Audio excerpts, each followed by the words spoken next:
Ia. Nu te-ai făcut așa. Hai! Opa!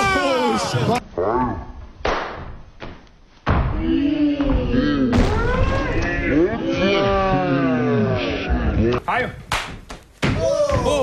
Opa! Toată viața. Ți-am zis, eu vezi?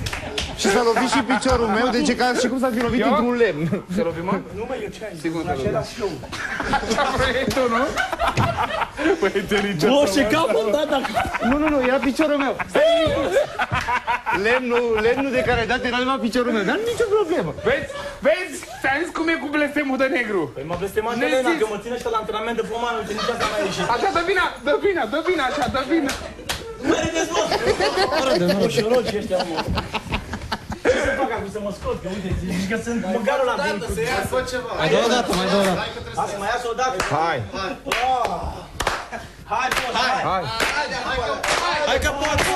Eu să fug. Eu am fugit. Opa!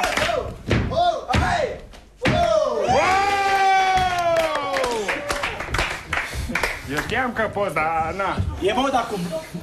E aici. Uite în dreapta. E mă, dar cu blugii ăștia lăsați, știi? Că faci pasul, mergi doar așa, știi? Că nu îți permit blugii. Da, eu nici măcar n-am blugi de aia, de croială, așa, dar așa stau. Ținai și netul. Mersi foarte mult că ați venit, dacă vreți să arăți și o mișcare, ești gata? Pe plan general, ha!